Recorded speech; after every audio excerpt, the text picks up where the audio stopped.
Okay, today we're going to be going over the best resource for Fate Grand Order on the entire internet, insofar as I am aware. This is the number one website that I come to anytime somebody asks me a question and I don't just know the answer. I get my information from here.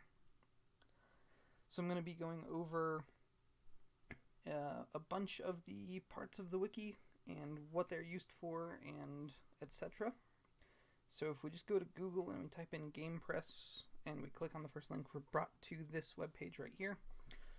They do have wikis for other games as well, but we're just going to be talking about the Fate Grand Order one. So we're going to click on the Fate Grand Order icon, which will bring us to the specifically Fate Grand Order Gamepress Wiki. This website right here, this webpage that is on the screen right now, is going to be linked in the description.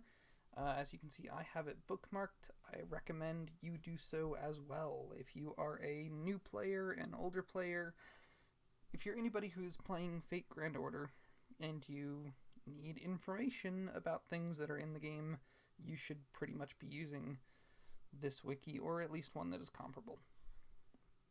Okay, so you can see they have their big six tabs right up here.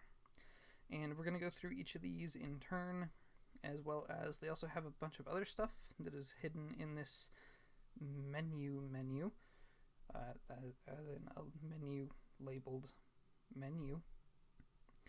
So we're going to go through some of these things as well. We're going to go through those a little bit later. This is going to be a longer video, as you probably saw already, because I have a lot of things to go through here. So before we even look at these 6 tabs, though, if we just look at the front page, we can see some things for the upcoming summer event.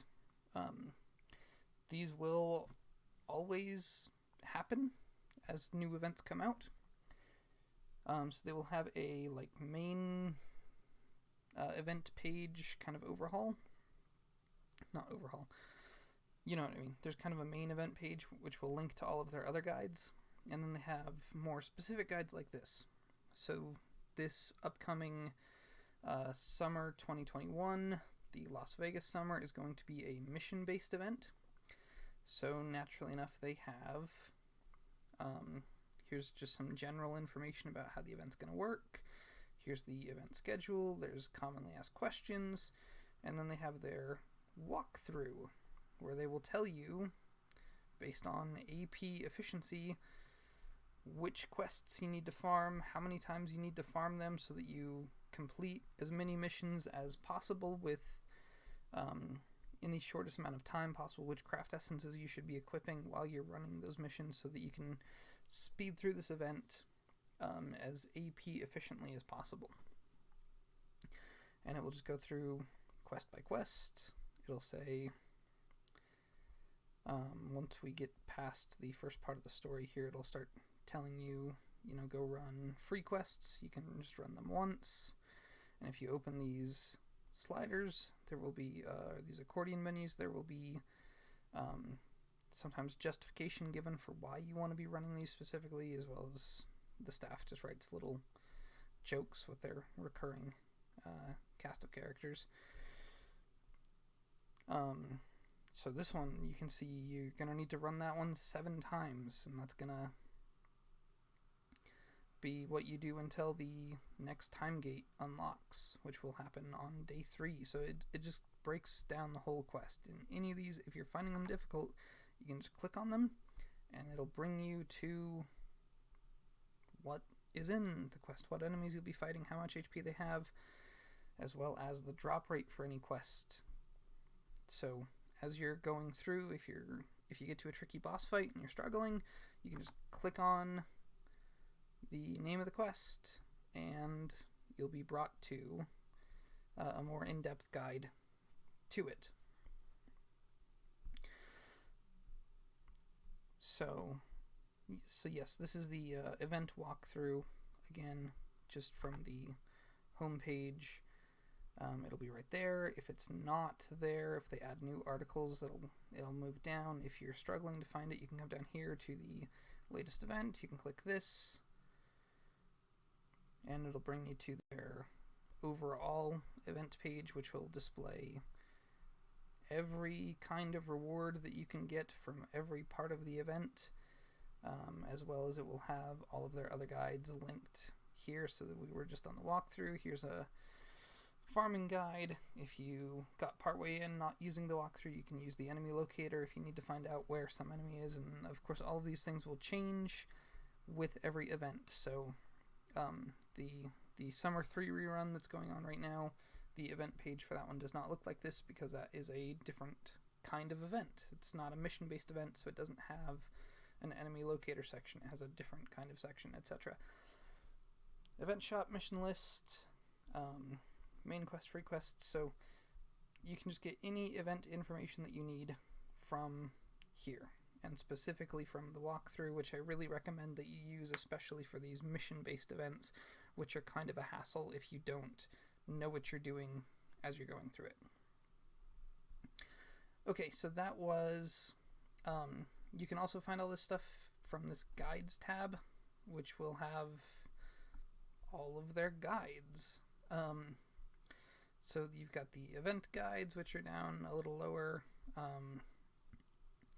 You have the banner list if you want to look at upcoming banners, naturally enough. So it'll just list out banners. Singularities, if you're going through the story, maybe you get to, I believe it only has, I believe Camelot is the first one, yes. So maybe you get to Camelot, you breeze through the first couple, and now you are, fighting a notable early boss around Chapter 4, and you're really struggling. You can come to the guide section, Singularities,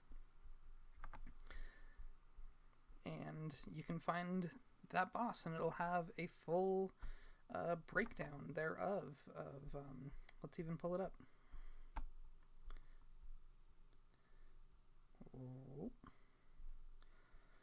It will have a full breakdown of all of the mechanics and the HP meters, and so we will just find the one that we're referring to. We'll click on it, and we're brought to, see, here it has the first, second, and third encounter. So if you're fighting the second one, which is the really hard one, you can see exactly how much HP he has. You can see all of his skills and buffs and NPFX, and then there will be written out, goodness, they even have his damage per hit on his normal attacks. Team composition recommendations written out at length, and then they have it again here if you want the same information kind of at a glance, etc. So that is the guides tab that we were just looking at, where we can source all of this kind of information.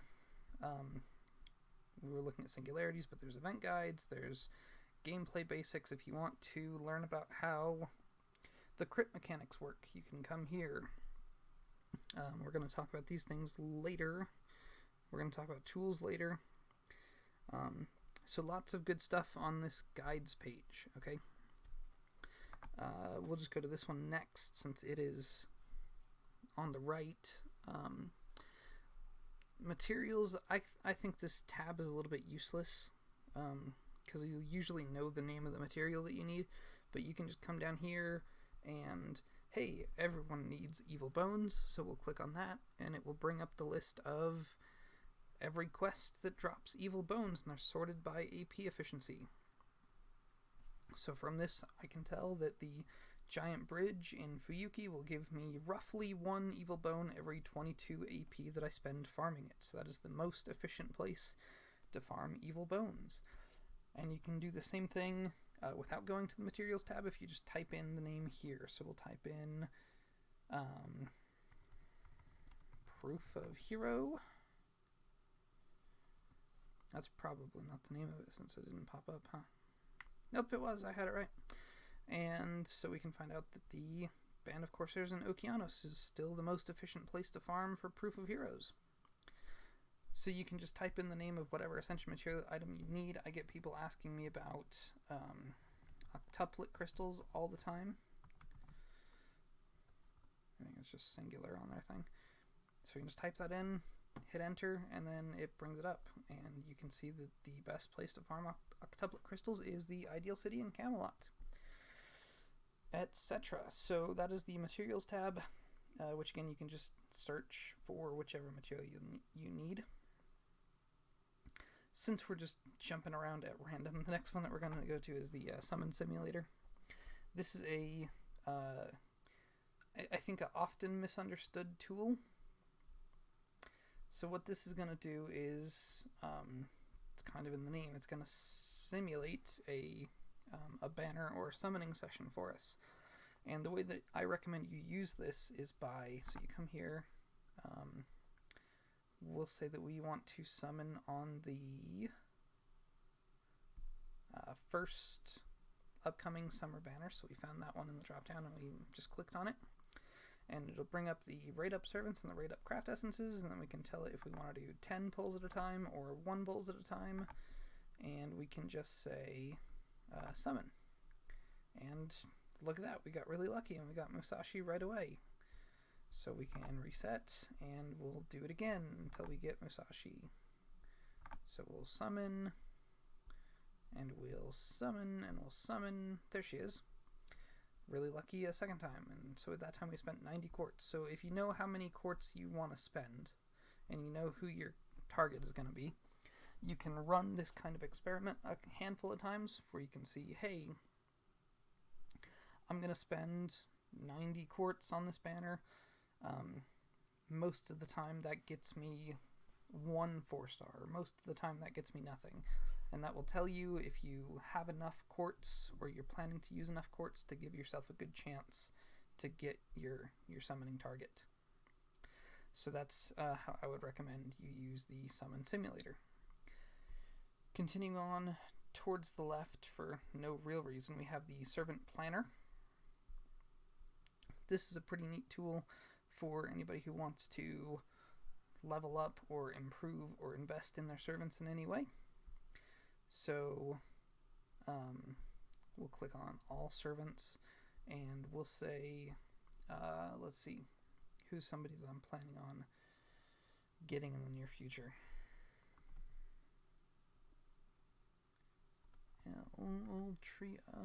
Altria Caster. So I know that I'm going to level her from base level all the way up to her cap, and I know that I'm going to be leveling all of her skills to 10 when she comes out. So then we can press calculate, and we can see her base stats and then what they're going to be after we're done leveling her, and then we can see exactly which items we need in what quantities. So I can start planning right away that I'm going to need to have 55 forbidden pages, and if I need help with finding out where to get forbidden pages, I can just click on that and it'll take me to the forbidden page. The forbidden page. And we can find out where to get these things. So this way we can plan ahead for the servants that we want to get. Alternatively, if we have somebody who maybe we already have them, somebody like if we had Kukulin and we just started the game and he's already at level 70, but we've decided we want to grail him to 100. So we can just type in the target level. We will add his. We will say in this purely fictional scenario that we've already leveled all of his skills. So we'll put everything at 10, and we can see that to grail him to 100, it would add about 2,500 to his attack stat, 3,500 to his HP. It's going to run us about 451 embers if they're on class, so if they're Lancer embers, or 541 if they're not. It's going to run us about 48 million QP and 9 Holy Grails, so we can see exactly what it's going to cost us and exactly how much benefit we're going to get from doing that if we do decide to go through with it. So you can do these kinds of things. If you have a servant whose skills are all at 6 and you're thinking about taking them all to 10, you can put them in here, put skills at 6 and then target at 10, and it'll show you how many resources you need.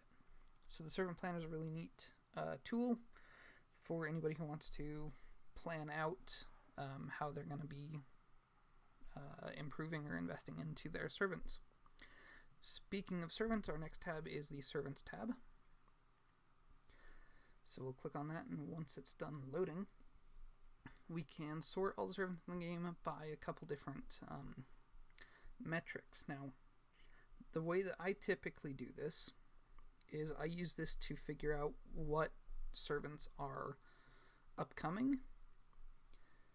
There is the banner list that I showed you earlier that you can also get that information from. I like to do it from here. So we can come and say servants from either one, and then the servant number we can reverse, and now we can see, well, we can even, if I'm not interested in any NA servants, I can just click that one off. So now we have every JP servant. So the next servant that we'll get on NA is going to be Musashi Berserker, Osakawa Hime, Carmilla, etc. And then we can just go down and we can see, okay, after the summer event ends, then we'll have the Space Ishtar and Calamity Jane, and then we'll have Astolfo Saber once that event ends, and then there's Nightingale Santa. That marks roughly the end of the year. And then here's the first batch of Lost Belt 5 servants, Orion, Mandricardo, and Europa, and then Yang marks the beginning of the next year. These are things that I just happen to know in terms of when these servants are going to be coming out. But this way you can see, and you can use these kind of obvious ones, like obviously the Santa servant comes out roughly at the end of the year. Obviously the swimsuit servants come out during the summer. So you can kind of figure out, like, okay, if we're at summer 1, or if we're at the summer event now, and these ones are about to come out, then we have about roughly 1 calendar year before we get this group of the next summer. So Altria Caster is just under 1 year away. So you can use those kind of obvious ones to figure out how long you have in between each servant that you're after, how long you're going to have to save up your Saint Courts and prepare your materials if you want to level them right on arrival. So we already found Altria Caster right here just before next summer, and then your boy Muramasa will be at the start of the following year. So you can use that to stay on top of what else is coming, and it even links the summon banner list, because of course you're gonna have other servants in there. Like, it's not just gonna be Okita and then straight into Ishtar necessarily. Like, there might be a waiver banner or a Gilgamesh banner or something to that effect in between here, right? Like rerun servant banners that will not show up here because this is just showing the servant release order, and those are servants that are already released. So if you want to find rerun banners, you would look at the summon banner list. That's one way to do it. The other way to do it is you could just click on one of these servants. And this is kind of one of the big things that they do, is they have these really in-depth profiles for every servant in the game.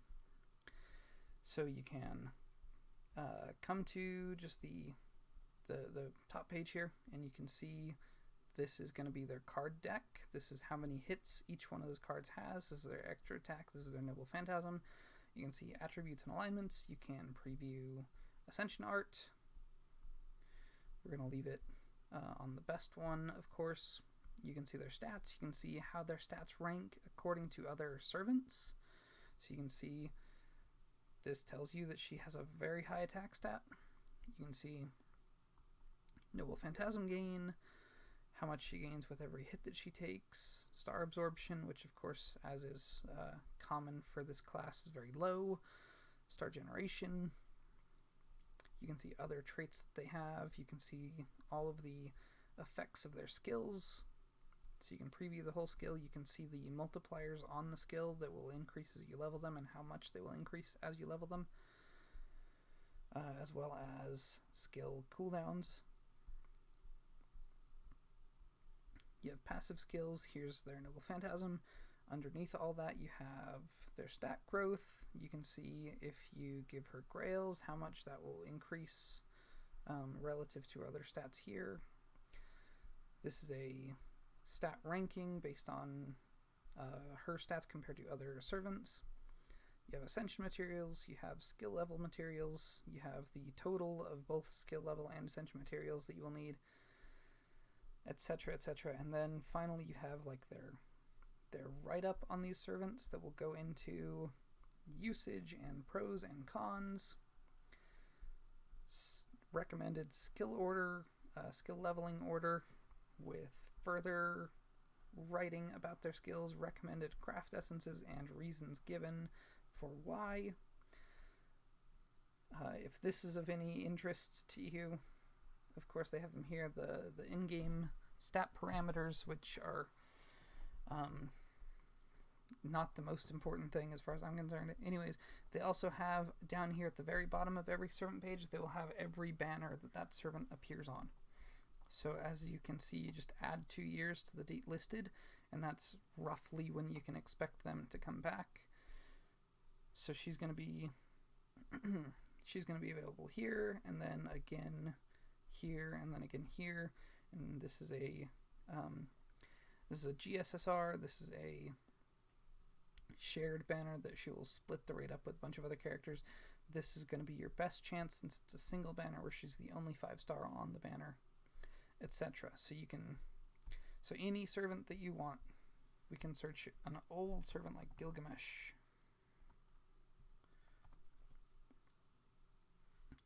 We have all the same things, and then down at the very bottom we can find out when the next Gilgamesh banner is going to be. So if there's any specific older character that you're really after, you can go there and you can find them. These are also, there's a forum attached to this wiki where people will pose and answer questions, and these are the community posts with the keyword Gilgamesh. So these are places where people discussed him. So if you're looking for other people's thoughts on the character, you can kind of find them here if you didn't get enough of that in the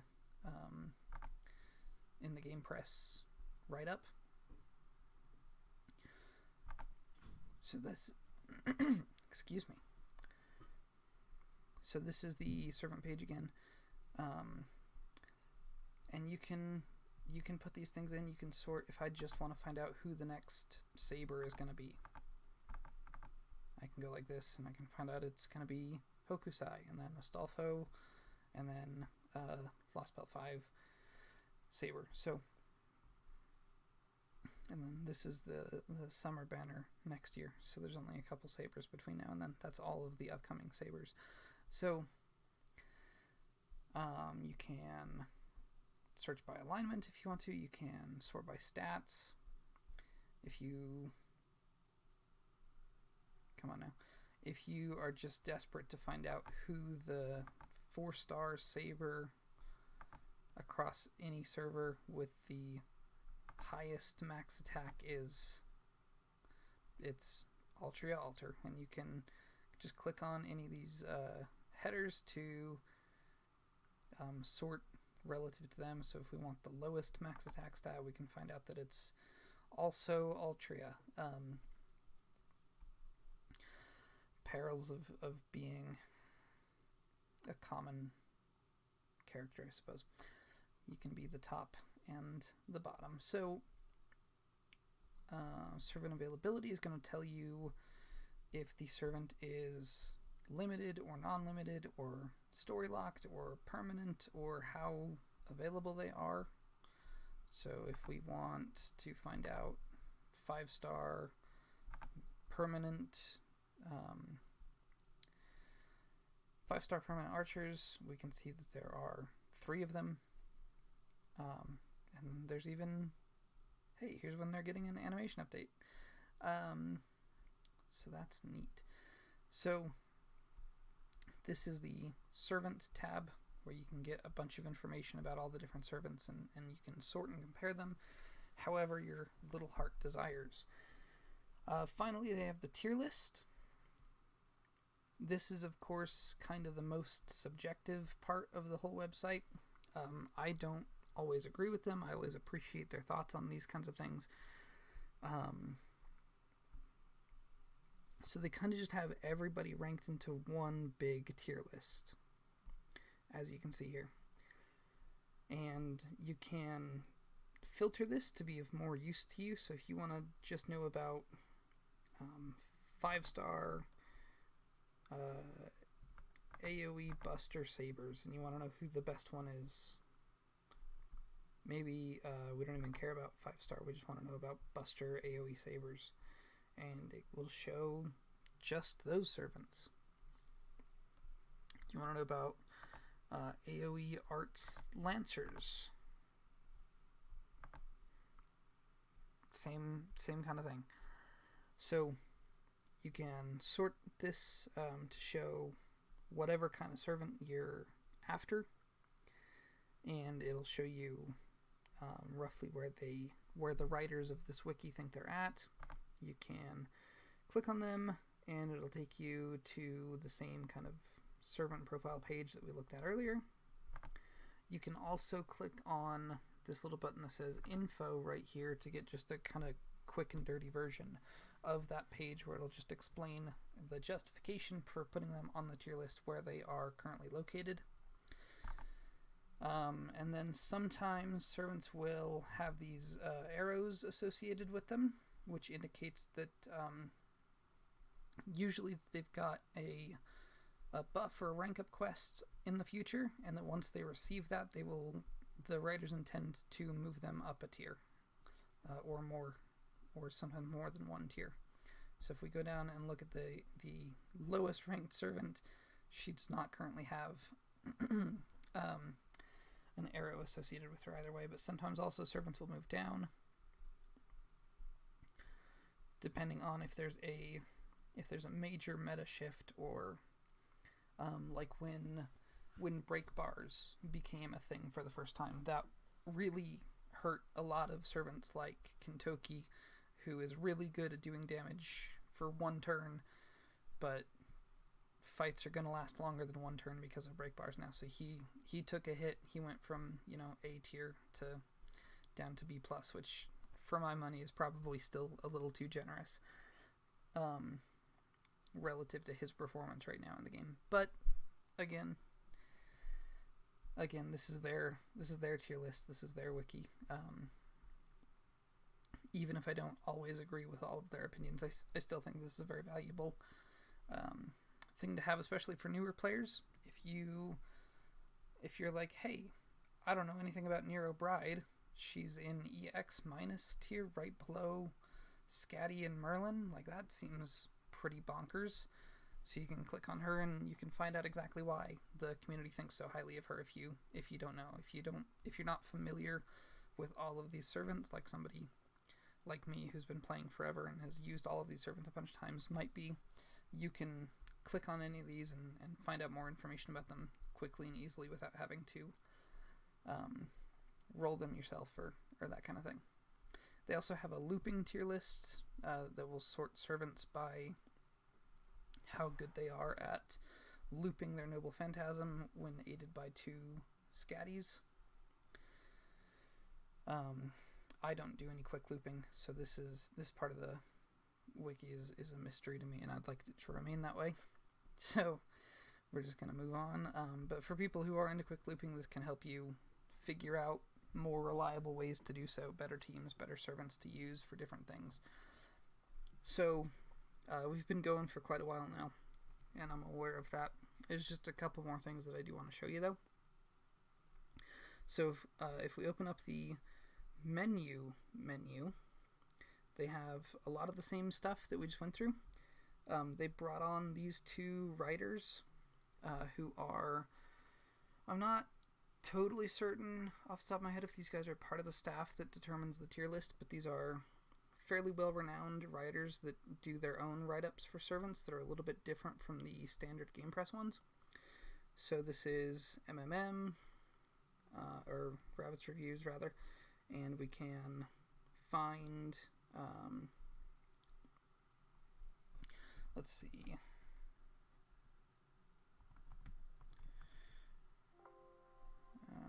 nope, my bottom bar doesn't want to go away, so I cannot even see what's going on. So if we want to find, goodness, his review for Yangafei. He's going to go into even more depth than the standard Gamepress servant profiles are. And then he's going to have his introduction, and then they're going to have all of the stats from there, and then he's got more write-ups, and more write-ups on skill materials, and more write-ups, and extensive skill analysis, and more write-ups for the NP, and more write-ups for the usage tips, and so on, and so on, and so on.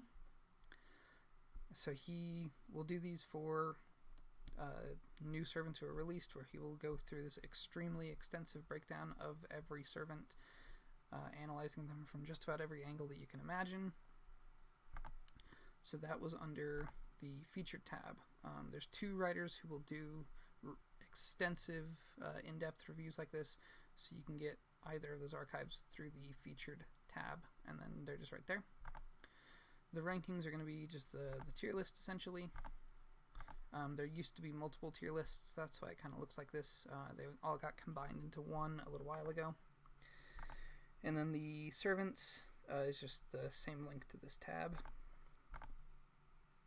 Gameplay is going to have a lot of the stuff that we looked earlier at the guides section, and it had like gameplay basics as one of the guides. A lot of that stuff is going to be linked to here as well. We are going to look at this Noble Phantasm one in just a minute, but first, singularities.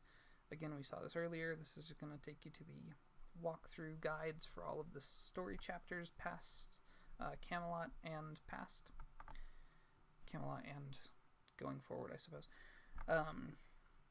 You need any information about free quests or daily quests, you can get those guides here. They have the Learning with Manga archive, which is fun to read through sometimes. The experience table, if you're a total numbers geek, if you have a specific enemy and you want to find out what kind of traits they have so that you can take advantage of them. We'll pull this up quickly. If my Wi-Fi wants to allow me to be quick, it doesn't seem to. There we go.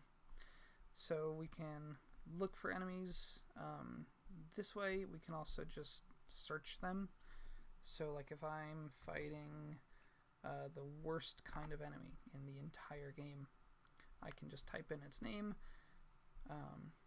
This is the craft essence. What the? That's not what I was looking for at all.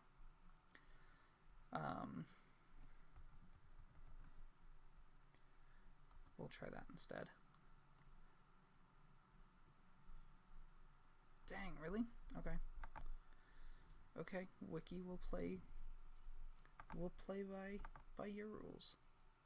We'll go back to the slow enemy page and we'll look for them here.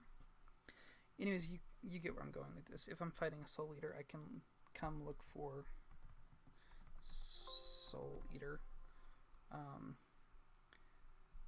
and we'll say like this one is kind of the most common one that you run into, and then it will tell you Demonic Earth Wild Beast. So if we know how to take advantage of this information, like if we have somebody like Murasaki who gets bonus damage against demonic, or we have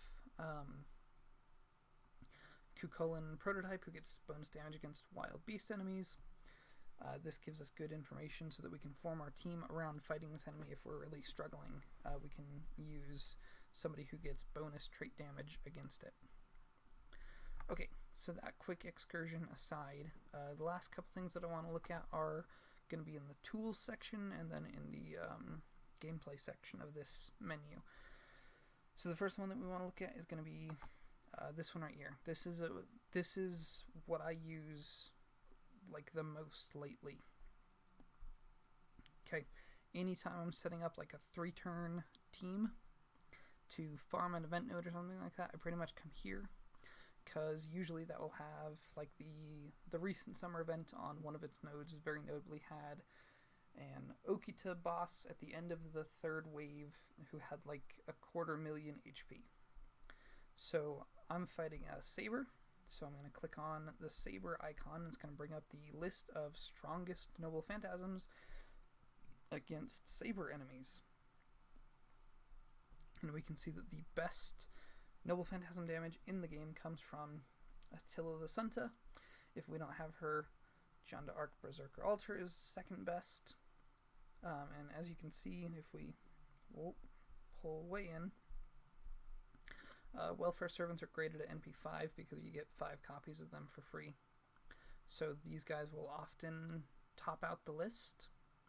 Lubu is very often very high on the list, as is Jeanne Berserker Altar. We can see that if we have some 5 stars, Archer Shinjuku's way up there, Altria is way up there, and then Orion, if she gets the bonus against a male enemy, she will actually top out the list. And there's a couple of other ones here who will beat Attila if they can get their bonus damage going. So if you've got a Saber for MHXA, if you've got a male and Orion, etc. So you can use this to determine who your best option is going to be to go into whatever fight you're going into.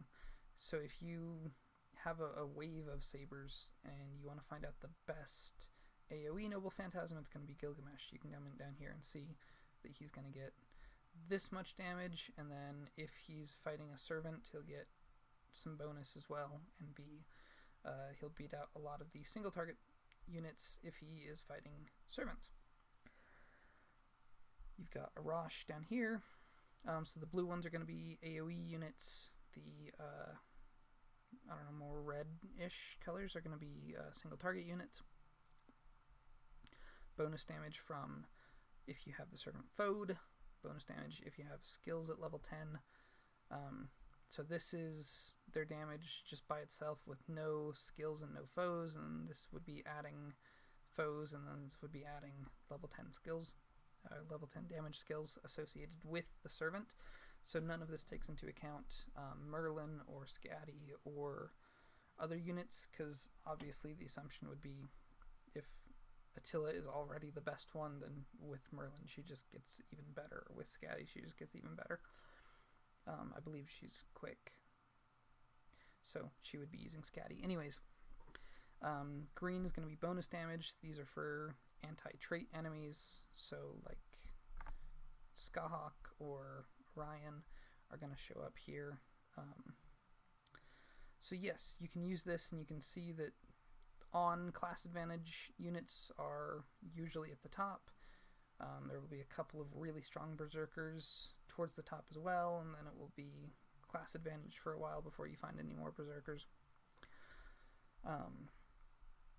So yeah, you can just use this to figure out kind of who the best option for whatever you're fighting is going to be.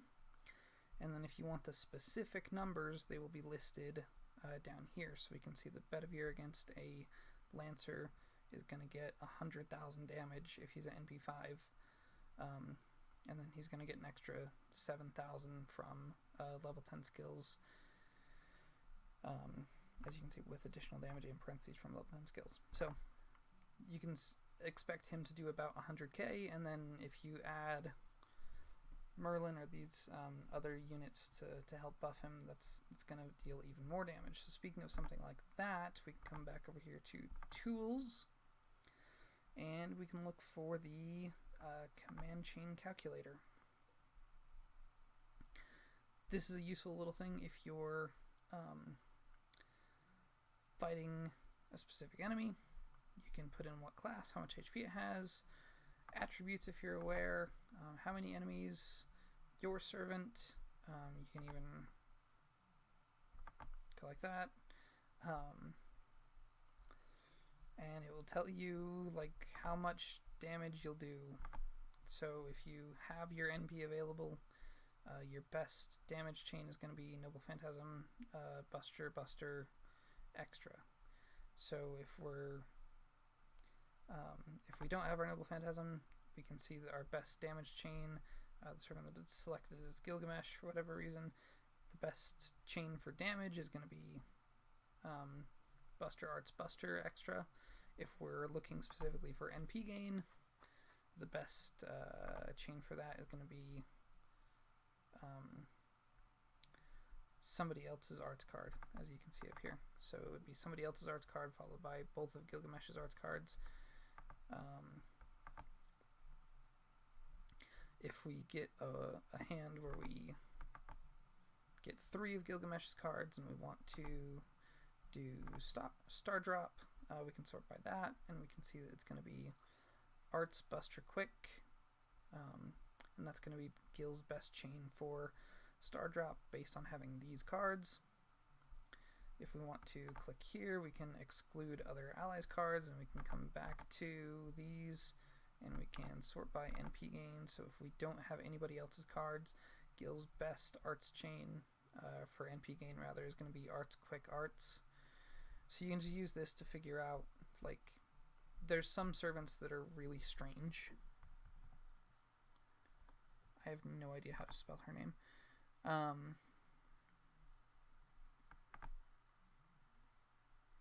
So, like, there's some servants who are played differently than you might imagine. So, like, Skahawk's best chain for Noble Phantasm gain, assuming she has all cards, is Arts, Buster, Buster.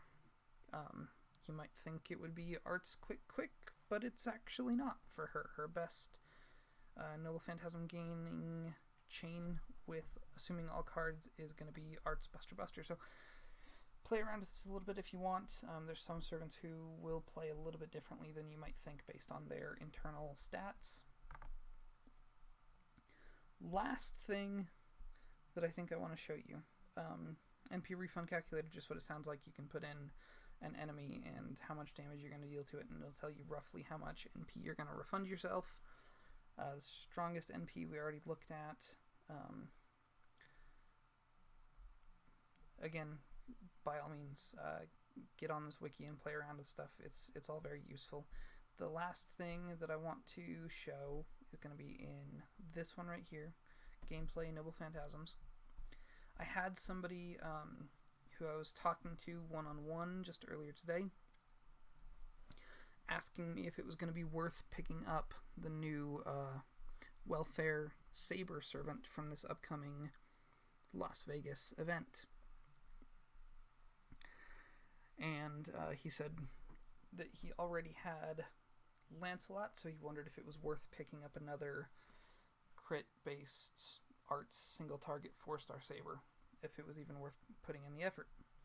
So we can find out by coming here to the Noble Phantasm page. We're going to put in saber, we're going to put in 4-star arts single-target, and we're going to sort by damage. So we can see that among single-target 4-star saber servants, Lancelot, assuming no buffs from anybody else, just his own capabilities to buff himself, comes in just about dead last, assuming he's an NP1.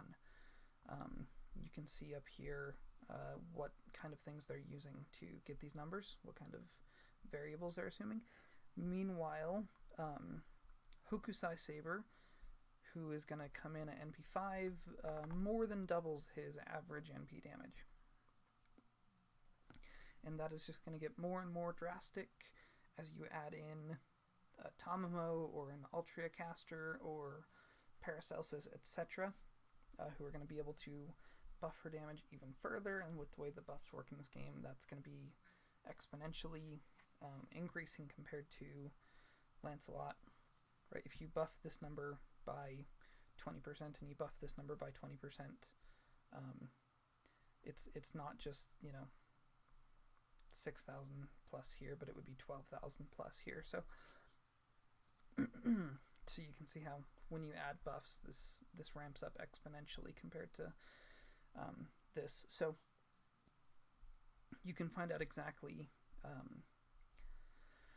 on average how much damage your Noble Phantasms are going to be doing, so you can use this to compare servants in the way that I was just describing. If you're wondering, is it worth trying to get them, you can even use this to, because the highest or best damage against X class list is kept current with what is already released on NA, but you noticed that she was not on that list because she is technically still a JP servant for a couple more hours as I'm making this. So so she was not on that list, but she will show up here if we sort by all servants. So you can use this to compare current servants like Lancelot to future upcoming servants like Hokusai Saber or Saito Hajime, or however you want to do this. So I don't know, what's like the best Noble Phantasm of all time? Not even Sabers, just whoever. Dang, she's just the queen, isn't she? Holy cow. So this is assuming no class advantage. So she will lose out to some of the other units if class advantages in play, but for the purpose of this calculation, it's not. So she is Jeanne d'Arc, Berserker Alter. Aren't you lucky that you started this game before I made this video and got her in the previous event? I'm sorry if you did not. And then King Hassan at number 2 all time. That's neat. Dang, Hokusai Saber is that high up. She even beats regular Jalter at NP1. So you can use this to just get either useful information or just fun information if you like to compare these kinds of numbers and this kind of thing. And if you're playing FGO, you're probably a numbers nerd on some level. So anyways, I have gone over a lot of stuff on this wiki. There is even more that we didn't go over.